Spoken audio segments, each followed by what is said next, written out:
The Signal group texting about war plans, that scandal is also continuing to blow up, even though they keep trying to pretend either it didn't happen or it's over now.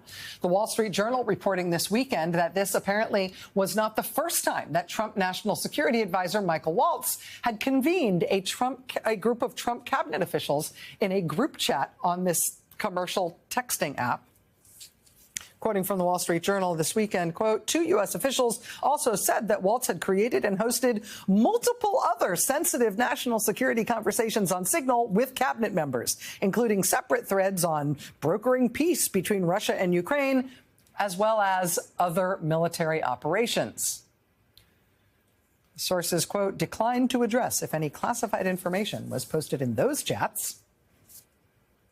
So, yeah, this thing isn't going away. Wait till we find out what all the other ones were. And then there's Pete Hegseth, the Fox News weekend host who Donald Trump appointed to lead the Defense Department. In recent days, we have learned that Pete Hegseth not only posted a detailed timeline of a forthcoming military strike to that group chat on Signal, which inadvertently included a reporter.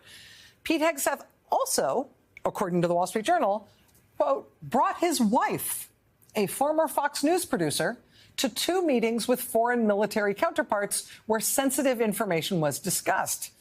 The meetings included the Ukraine Defense Contact Group at NATO, a closed-door meeting of that group, more than 50 countries represented there, and also a very sensitive meeting with the British Defense Secretary.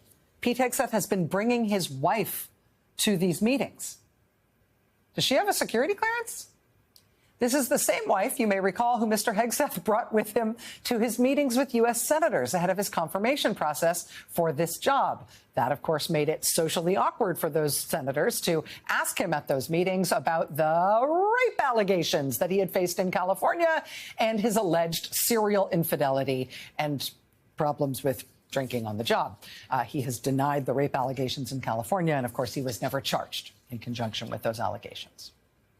That said, the Associated Press is also now reporting on the strange circumstance that has arisen at the Pentagon in Mr. Hegseth's short time there, in which not only is he bringing his wife to sensitive meetings with foreign military leaders, but he's also somehow got himself into a situation where his baby brother, his younger brother, Phil, has also ended up on the plane to Guantanamo with Pete Hegseth, and also on the plane last week to Hawaii. What is his little brother doing there? Good question. Quote, based on Phil Hegseth's publicly available resume, his past experience includes founding his own podcast production company.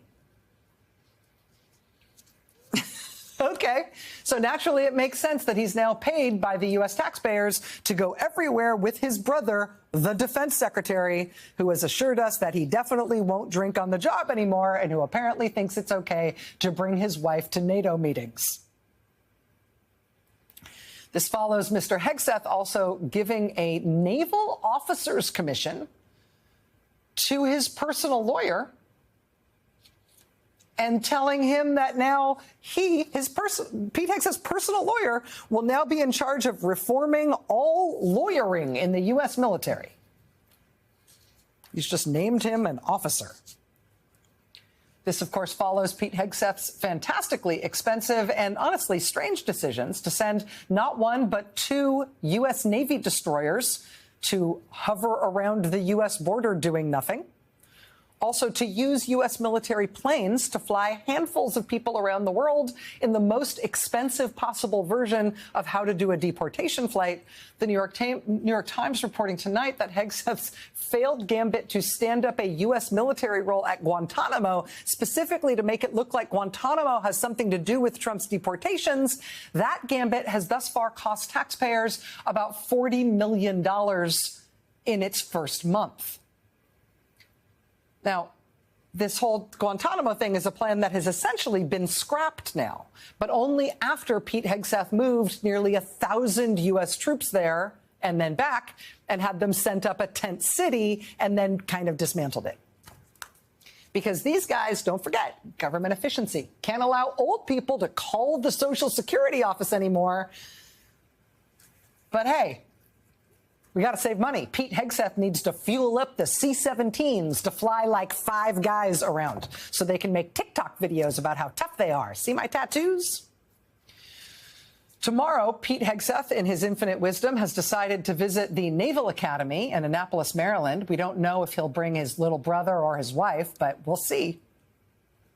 Per his orders, the U.S. Naval Academy is apparently scrambling to get books out of the library before he gets there.